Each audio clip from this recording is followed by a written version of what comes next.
दोस्तों सोचिए, अगर आप समुंदर के बीच अचानक होश में आएं और आपको अपना नाम तक याद ना हो, ना अतीत ना भविष्य, बस इतना समझ आए कि कोई आपके पीछे पड़ा है और हर हाल में आपको मारना चाहता है। ये है जेसन बॉन्ड की कहानी, एक ऐसे आदमी की जो अपनी असली पहचान ढूंढने निकलता है और भिड़ता है दुनिया की सबसे ताकतवर एजेंसी से। तो दोस्तों सब काम छोड़कर अब आराम से सोफे पर बैठ जाइए, पॉपकॉर्न और पेप्सी उठा लीजिए और कमेंट्स में जरूर बताइएगा कि आप किस शहर से देख रहे हैं। और हाँ, चैनल को सब्सक्राइब करना मत भूलना ताकि मजा हमेशा डबल हो। चलिए शुरू करते हैं जेसन बॉन्ड की धमाकेदार स्टोरी। कहानी की शुरुआत समुद्र में मछुआरों की एक नाव से होती है, जहां वे अपने रोजमर्रा के सफर पर होते हैं। तभी उन्हें समुद्र में एक लाश दिखाई देती है। नाव पर मौजूद सभी लोग मिलकर उसे बाहर निकालते हैं। उन्हें लगता है कि ये आदमी मर चुका है, लेकिन अचानक उसका हाथ हिलता है। मछुआरे समझ जाते हैं कि ये आदमी जिंदा है और वे जल्दी से उसकी मदद करने के लिए उसे नाव के अंदर ले जाते हैं। एक मछुआरा उस आदमी की जैकेट को खींचता है तो उसे मालूम होता है कि इस आदमी को गोलियां लगी हैं। वो जल्दी से गोलियां निकालता है। मछुआरे को उस आदमी के शरीर पर एक अजीब निशान दिखाई देता है। जब वो उस पर कट लगाता है तो उसमें से एक बॉक्स निकलता है। मछुआरा समझ नहीं पाता कि ये क्या चीज है। इस बॉक्स में से एक रोशनी निकलती है, जिसे दीवार पर मारने से कुछ अक्षर और एक बैंक का नंबर दिखाई देता है। मछुआरा उसे लेकर उस आदमी के पास जा ही रहा होता है कि इतने में वो उस मछुआरे पर हमला कर देता है और पूछता है, कौन हो तुम और मैं कहाँ हूँ? जिस पर मछुआरा कहता है कि तुम मछुआरों की नाव में हो और हमने तुम्हें समुद्र से निकाला है, तुम्हें गोलियां मारी गई थी। फिर मछुआरा उसे वो बॉक्स देकर कहता है कि इसमें बैंक का नंबर है, लेकिन ये तुम्हारे कमर के ऊपर वाले हिस्से में क्यों था? इतने में वो शख्स दर्द से कराहने लगता है, जिस पर मछुआरा उसे कहता है कि तुम्हें आराम की जरूरत है और मैं तुम्हारा दोस्त हूँ, मुझे बताओ तुम्हारा नाम क्या है? इस पर वो अजनबी व्यक्ति कहता है कि मुझे नहीं पता मेरा नाम क्या है और बेहोश हो जाता है। जिसके बाद सीन बदलता है और CIA मुख्यालय में एक एजेंट अपने चीफ को बताता है कि हमारा मिशन असफल रहा। दूसरी तरफ नाव पर उस अजनबी व्यक्ति को होश आ चुका है, लेकिन वो लगातार ये याद करने की कोशिश कर रहा होता है कि वो कौन है। वो मछुआरे से कहता है, मैं पिछले 2 हफ्तों से इन नक्शों को देख रहा हूँ, पर कोई फायदा नहीं,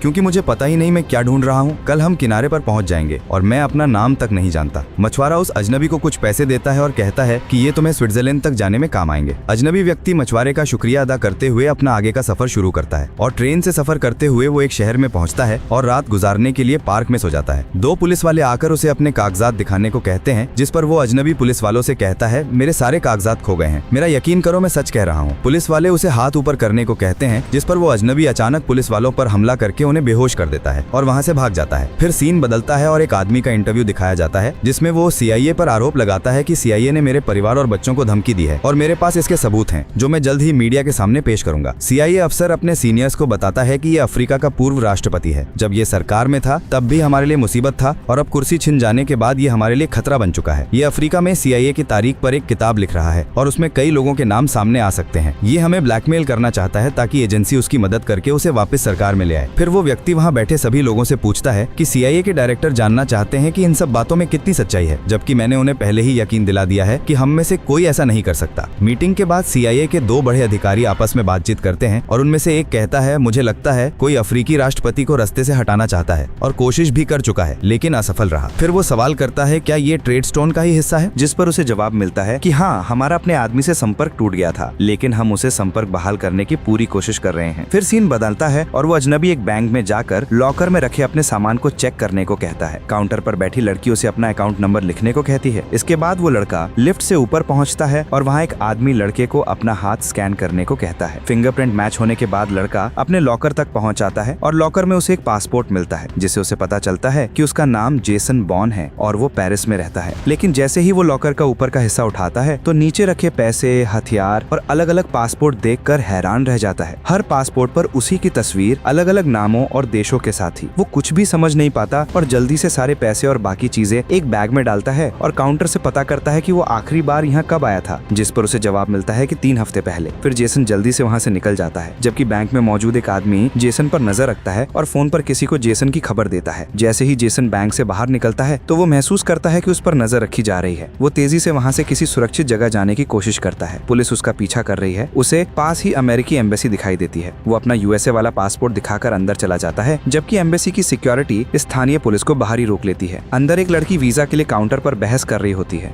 जेसन को एम्बेसी के अंदर लगे सिक्योरिटी कैमरे से मॉनिटर किया जाता है। जैसे ही जेसन को अंदाजा होता है वो वहाँ से तुरंत निकलने की कोशिश करता है। इतने में एक सिक्योरिटी कर्मचारी उसे रुकने और अपने हाथ ऊपर करने को कहता है। एम्बेसी में सब लोग डर जाते हैं। जेसन अचानक पुलिस वालों पर हमला करता है और वहाँ से भाग जाता है। एम्बेसी के मुख्य गेट से जाना संभव नहीं होता, इसलिए जेसन नक्शे की मदद से बाहर निकलने का रास्ता ढूंढता हुआ ऊपर की तरफ जाता है। वहाँ अपनी ट्रेनिंग स्किल्स की वजह से वो पुलिस से बचने में कामयाब हो जाता है। है। दूसरी तरफ CIA के सब ऑफिस में एक एजेंट अपने बॉस को बताता है कि जेसन को ज्यूरिक में दिखा गया है, वो बैंक गया था जहाँ से हमारे एक आदमी ने खबर दी है। दूसरी तरफ जेसन को एक लड़की गाड़ी के पास दिखाई देती है। जेसन उससे कहता है कि मैंने अंदर तुम्हारी बातें सुनी, तुम्हें पैसों की जरूरत है, तो अगर तुम मुझे पेरिस तक छोड़ दो तो मैं तुम्हें $10,000 दूंगा। जिस पर लड़की पहले से मजाक समझती है, फिर जेसन की बात मान जाती है और दोनों अपने सफर पर निकल पड़ते हैं। अब सीन बदलता है और CIA के सब ऑफिस में उनका बॉस अपने पूरे संसाधन इस्तेमाल करता है जेसन को ट्रेस करने में और कहता है कि अपने सभी शूटर्स को ऑर्डर दे दो जेसन को खत्म करने के लिए। पूरी दुनिया में जहाँ जहाँ CIA के एजेंट होते हैं, सब ऑर्डर मिलते ही अपने मिशन पर निकल पड़ते हैं। दूसरी तरफ जेसन और लड़की अपने सफर पर हैं। लड़की जेसन से कहती है, पेरिस जाने के लिए $10,000 कौन देता है? जेसन कहता है, अगर तुम्हें सच जानना है तो सुनो, पिछले हफ्ते क्या हुआ मुझे कुछ याद नहीं, मैं कौन हूँ, कहाँ जा रहा हूँ, मुझे कुछ पता नहीं। लड़की जेसन से पूछती है, क्या तुम्हारी याददाश्त चली गई है? तो जेसन कहता है, हाँ ऐसा ही है। फिर दूसरी तरफ एजेंसी के लोगों को CCTV फुटेज में जेसन के साथ वही लड़की दिखाई देती है। जांच करने पर एजेंसी को पता चलता है कि इस लड़की का नाम मरी हेलिना क्रुत्स है और उम्र 26 साल है। इसका बाप मर चुका है और माँ के बारे में कोई जानकारी नहीं है। ये लड़की हर दिन जगह बदलती रहती है, ना कोई टैक्स रिकॉर्ड और ना ही क्रेडिट, जिस पर एजेंसी को उस पर शक होने लगता है। वो पेरिस में CIA को इन दोनों की तस्वीरें भेज देते हैं और CIA उन तस्वीरों को प्रिंट करके हर जगह लगा देता है। दूसरी तरफ जेसन उस लड़की के साथ अपने घर के पते पर पहुंचता है जहां हाउसकीपर उसे पहचान लेती है। जेसन अपने कमरे में जाता है ताकि उसे कुछ याद आ सके। वहां उसे फोन नजर आता है। वो तुरंत रीडायल करता है तो उसे बताया जाता है कि ये होटल रजीना है जो कि पेरिस में है। जेसन कहता है, मैं एक आदमी को ढूंढ रहा हूँ जिसका नाम है जेसन बॉर्न। लड़की बताती है, यहाँ इस नाम से कोई एंट्री नहीं है। फिर जेसन पूछता है, क्या आप जॉन माइकल केन के बारे में बता सकती हैं? वो जेसन को बताती है कि 2 हफ्ते पहले मिस्टर केन की हाईवे पर एक्सीडेंट में मौत हो गई। उनके भाई उनका सामान ले गए थे। जेसन पूछता है, क्या उन्होंने अपना कोई नंबर या पता बताया था? इतने में जेसन को कुछ आहट सुनाई देती है। उसे खतरा महसूस होता है। खिड़की का शीशा टूटता है और एक हत्यारा जेसन पर हमला कर देता है। आखिरकार जेसन अपनी फाइटिंग स्किल्स के जरिए उसे गिरा देता है। वो लड़की से उसका बैग देखने को कहता है। लड़की बैग देखती है जिसमें जेसन और उसकी ज्यूरिक की तस्वीरें होती हैं। लड़की घबरा जाती है और उस हत्यारे से पूछती है कि ये तुम्हें कहां से मिली? इतने में हत्यारा खिड़की से कूदकर अपनी जान दे देता है। जेसन लड़की को लेकर वहां से निकल जाता है। दूसरी तरफ CIA की एजेंट अपने बॉस को बताती है कि जेसन अपने घर गया था, उसने हत्यारे को मार दिया, जिस पर बॉस गुस्से में आ जाता है और जेसन पर नजर रखने को कहता है। दूसरी तरफ जेसन लड़की से कहता है कि तुम मेरा पासपोर्ट लो और पुलिस के पास चली जाओ और सब कुछ सच सच बता दो और खुद को बचा लो। लेकिन लड़की कहती है कि वो जेसन का साथ देगी। अब सीन बदलता है और अफ्रीकी पूर्व राष्ट्रपति बम्बोसी जॉन माइकल केन की लाश देखने मुर्दाघर जाता है, जहां उसे पता चलता है कि ये लाश केन की नहीं है। बम्बोसी के मुर्दाघर से निकलते ही CIA की एजेंट अपने बॉस को बम्बोसी के मुर्दाघर आने की खबर देती है और बताती है कि उसे सच पता चल गया है, जिस पर बॉस बम्बोसी का काम तमाम करने के लिए हत्यारे को मैसेज करता है और हत्यारा बम्बोसी को उसी के घर में गोली मारकर कत्ल कर देता है। दूसरी तरफ जेसन लड़की से होटल जाकर केन का पता लाने को कहता है और लड़की बड़ी होशियारी से ऐसा करने में कामयाब हो जाती है। दूसरी तरफ CIA का सीनियर ऑफिसर दूसरे ऑफिसर से पूछता है कि क्या तुमने सुना बम्बोसी को उसी के घर में कत्ल कर दिया गया? जिस पर वो कहता है, हाँ ये हमारे एजेंट जेसन बॉर्न का ही काम है। सीनियर ऑफिसर पूछता है कि अब जेसन कहाँ है? दूसरा ऑफिसर बताता है कि जब हमारे एजेंट अपना काम कर लेते हैं तो वापस आ जाते हैं, जेसन भी जल्द आ जाएगा और उसके बाद हम जेसन बॉर्न का काम तमाम कर देंगे। सीन बदलता है और जेसन होटल से मिलने वाले फोन नंबर की लिस्ट से एक कंपनी तक पहुंचता है, जहां कंपनी का मैनेजर उसे केन के नाम से पहचानता है और उससे पूछता है, क्या अब आप वो जहाज खरीदने की इच्छा रखते हैं? जेसन वहां से वापस आकर लड़की को बताता है कि मैं ही केन हूँ, जिस पर लड़की कहती है कि मैंने अभी अभी सुना केन की मौत हो गई है और उसकी लाश मुर्दा घर में पड़ी है, तो अगर तुम केन हो तो वो कौन है? दोनों मुर्दा घर पहुंचते हैं और केन की लाश देखने को कहते हैं, लेकिन स्टाफ कहता है कि हमें ऐसा करने की इजाजत नहीं है। जेसन उसे पैसे देता है, जिसके बाद वो उन्हें केन की लाश दिखाने ले जाता है, लेकिन वहाँ लाश मौजूद नहीं होती। इतने में वहाँ का इंचार्ज आ जाता है और उन्हें बताता है कि केन की लाश उनके भाई कल ही ले गए थे, इसलिए तुम यहाँ से चले जाओ। जेसन को गुस्सा आ जाता है और वो एंट्री रजिस्टर देखता है तो उसे मालूम होता है कि बम्बोसी नाम का कोई शख्स कल मुर्दा घर आया था। जेसन लड़की से कहता है कि हमें बम्बोसी को ढूंढना है क्योंकि वो केन को जानता था और यही शख्स हमें जानकारी दे सकता है। इसके बाद सीन बदलता है और दोनों बम्बोसी के घर के बाहर खड़े होते हैं कि लड़की एक अखबार लाती है और जेसन से कहती है कि मुझे ये भाषा पढ़नी नहीं आती, तुम बताओ इसमें क्या लिखा है। जेसन बताता है कि इसमें लिखा है बम्बोसी का कत्ल हो चुका है। मरने से 3 हफ्ते पहले एक इंटरव्यू में बम्बोसी ने बताया था कि केन ने उसकी नाव पर हमला किया और उसे मारने की कोशिश की, लेकिन मैंने अपने बचाव में उसे गोली मारी और समंदर में फेंक दिया। फिर जेसन कहता है, यानी बम्बोसी पर हमला करने वाला मैं ही था। दोनों वापस होटल जा रहे होते हैं कि जेसन टैक्सी को रुकने को कहता है और लड़की को लेकर उतर जाता है। लड़की को कुछ समझ नहीं आता। वो कहती है, तुम ऐसा क्यों कर रहे हो? जेसन कहता है, इन्हें हमारी लोकेशन का पता लग गया है, होटल जाना सुरक्षित नहीं होगा। लेकिन लड़की कहती है, ये तुम्हारा वहम है। जेसन पास खड़ी पुलिस की गाड़ी का शीशा तोड़ता है और अंदर से दोनों की ज्यूरिक की तस्वीर निकालकर लड़की को दिखाता है, जिस पर लड़की डर जाती है और जेसन को कहती है कि तुम उनके लिए काम करते हो, मुझसे दूर रहो। जेसन उसे समझाता है कि ये वक्त ठीक नहीं, जिन्होंने बम्बोसी को मारा वो हमारे भी पीछे हैं और हमें भी मार देंगे, अभी हमें एक दूसरे का साथ देना होगा। दूसरी तरफ CIA का सीनियर ऑफिसर दूसरे से कहता है, तुमने कहा था जेसन 24 घंटे में वापस आ जाएगा, लेकिन सच ये है कि तुम्हारा एजेंट इस वक्त सड़कों पर खुला घूम रहा है। बताओ ऐसे में मैं ट्रेड स्टोन का बजट कैसे पास करवाऊंगा? दूसरा ऑफिसर कहता है, आपको बजट की पड़ी है, अगर हमने जेसन को खत्म ना किया तो हमें बॉडी के सामने जवाब देना होगा और हम दोनों को सख्त से सख्त सजा दी जाएगी। जिस पर सीनियर ऑफिसर कहता है, जितना जल्दी हो सके इस मसले को हल करो। जिसके बाद वो पूरी एजेंसी को उस लड़की की जानकारी निकालने पर लगा देता है। दूसरी तरफ लड़की अपने भाई के घर पहुंचती है और वहां रात रुकने के लिए कहती है, जिस पर उसका भाई इजाजत दे देता है। वो नहीं जानता कि CIA उनके पीछे पड़ी है। एजेंसी को जेसन और लड़की की लोकेशन का पता चल जाता है और वे हत्यारे को उनकी लोकेशन दे देते हैं ताकि जेसन को खत्म किया जा सके। अगली सुबह बच्ची अपने कुत्ते को ढूंढती हुई आती है। वो अपने बाप से कहती है, मैंने हर जगह देखा पर वो कहीं नहीं है। जेसन पूछता है, क्या ऐसा अक्सर होता है? जिस पर लड़की का भाई कहता है, वो कुत्ता कभी अपना नाश्ता छोड़कर नहीं जाता। जेसन खतरे को भांप लेता है और तुरंत उन्हें बेसमेंट में जाने को कहता है। लड़की के भाई को कुछ समझ नहीं आता। जेसन कहता है, अभी मैं जैसा कह रहा हूँ वैसा करो, और वे सब बेसमेंट में चले जाते हैं। लड़की बताती है कि फोन भी काम नहीं कर रहा। जेसन जल्दी से गोलियां और बंदूक निकालता है। लड़की पूछती है, बाहर कौन है? हमें यहाँ आना ही नहीं चाहिए था, उसके छोटे छोटे बच्चे हैं। जेसन कहता है, मैं इन्हें कुछ नहीं होने दूंगा। जेसन अपनी बेहतरीन ट्रेनिंग स्किल्स की वजह से उन सबसे बेहतर होता है। वो बाहर पड़े पेट्रोल के ड्रम को गोली से उड़ा देता है, जिससे जोरदार धमाका होता है और हत्यारे का ध्यान जेसन से हट जाता है। जेसन तेजी से भागता हुआ हत्यारे की तरफ बढ़ता है।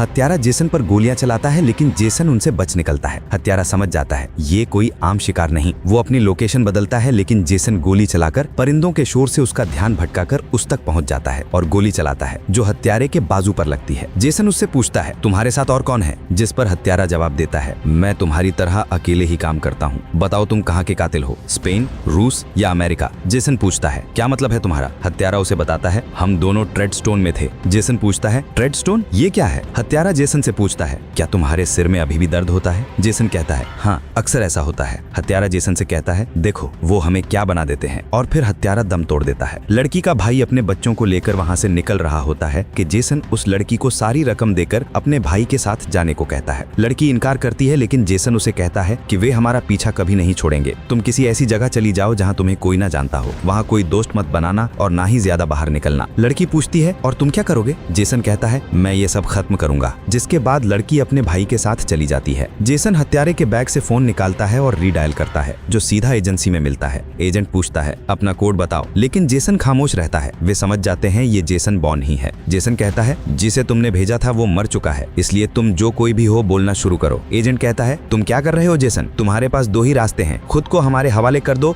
या फिर हम तुम्हें ढूंढ निकालेंगे। जिस पर जेसन कहता है, और मुझे मार डालोगे। एजेंट कहता है, तुम उस लड़की से बात क्यों नहीं करते? उससे पूछो वो क्या चाहती है। जेसन कहता है, वो लड़की मर चुकी है। और जेसन उसे कहता है, आज शाम 5 बजे पेरिस में पुल के बीच में अकेले आना, मैं दोबारा इस नंबर पर कॉल करूंगा। CIA का अधिकारी वहां जाने की तैयारी करते हुए सभी एजेंट्स और कातिलों को तैयार रहने को कहता है। उसे लगता है ऐसा करके वो जेसन पर नजर रखते हुए उसे पकड़ लेगा, लेकिन हकीकत में जेसन उन पर नजर रख रहा होता है। जेसन हर बार उनसे 10 कदम आगे रहता है। जेसन देखता है कि CIA ऑफिसर अपने साथ पूरी टीम लाया है उसे पकड़ने, तो वो तुरंत उसे कॉल करके कहता है, तुम्हें अकेले आने को कहा था लेकिन तुम नहीं माने, अब मुझे ढूंढते रहो। असल में ये जेसन की एक चाल थी। वो चुपके से उनकी गाड़ी के पीछे ट्रैकर लगा देता है ताकि उनके ठिकाने का पता लगा सके। CIA का ऑफिसर अपनी टीम को सारे सबूत मिटाकर वहां से चले जाने को कहता है, जबकि जेसन उनका पीछा कर रहा होता है। CIA ऑफिसर एक गली में पहुंचता है जहां से ऑपरेशन ट्रेडस्टोन चलाया जा रहा होता है। वो वहां से सारे सबूत खत्म करने को कहता है। इतने में अचानक बाहर खड़ी गाड़ियों के अलार्म बजने लगते हैं। ऑफिसर समझ जाता है कि ये जेसन बॉर्न ही है। वो अपनी एजेंट से कहता है, तुम्हारी पिस्तौल कहाँ है? लड़की बताती है कि फोन भी काम नहीं कर रहा और अभी अभी किसी ने सिक्योरिटी तोड़ी है, कोई खिड़की से अंदर आ रहा है। इतने में बॉर्न अंदर दाखिल होता है और ऑफिसर पर पिस्तौल तान लेता है। ऑफिसर पूछता है, जेसन ये तुम क्या कर रहे हो? जेसन कहता है, क्या तुम ट्रेडस्टोन हो? वो कहता है,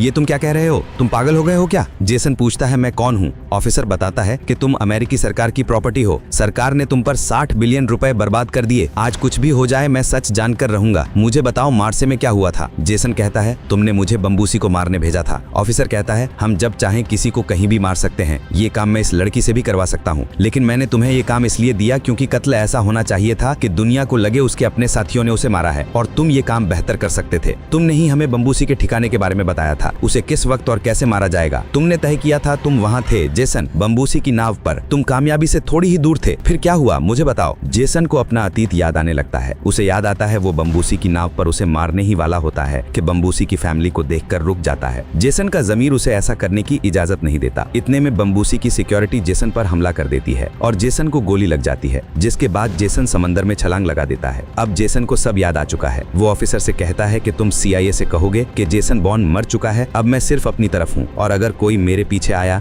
तो याद रखना मुझे तुम तक पहुँचने में देर नहीं लगेगी। इतने में ऑफिसर के वायरलेस के जरिए एजेंट जान जाते हैं कि जेसन अंदर है और एक आदमी कमरे में दाखिल होता है, जिस पर जेसन उसे मार देता है। वहाँ मौजूद सिक्योरिटी वालों को खत्म करने के बाद जेसन वहाँ से निकल जाता है। जबकि एजेंसी का अधिकारी वहाँ से बाहर निकलता है तो CIA उसका गेम भी फिक्स कर चुकी होती है और एक हत्यारा उसे गोली मारकर कत्ल कर देता है। सीन बदलता है और CIA का मुखिया कमेटी को बताता है कि ऑपरेशन ट्रेडस्टोन एक असफल प्रोजेक्ट था जिसमें $1 बिलियन बर्बाद हुए और ये हमारे कोई काम नहीं आया, इसलिए इसे बंद किया जा रहा है और इसके बदले नया प्रोजेक्ट शुरू किया जाएगा जो कि हमारे लिए फायदेमंद होगा और कमेटी उसकी मंजूरी दे देती है। फिर हम देखते हैं उस लड़की को जिसे जेसन ने अपने भाई के साथ जाने को कहा था, वो अपना रेस्टोरेंट शुरू कर चुकी है और जेसन उसे ढूंढकर उस तक पहुंच जाता है और दोनों अपनी नई जिंदगी शुरू करते हैं। लेकिन अगर आपको लग रहा है कि कहानी खत्म हो गई है तो ऐसा बिल्कुल नहीं है, क्योंकि कहानी यहाँ से शुरू होती है। तो अगर आप इसका अगला पार्ट देखना चाहते हैं तो कमेंट सेक्शन में बताएं।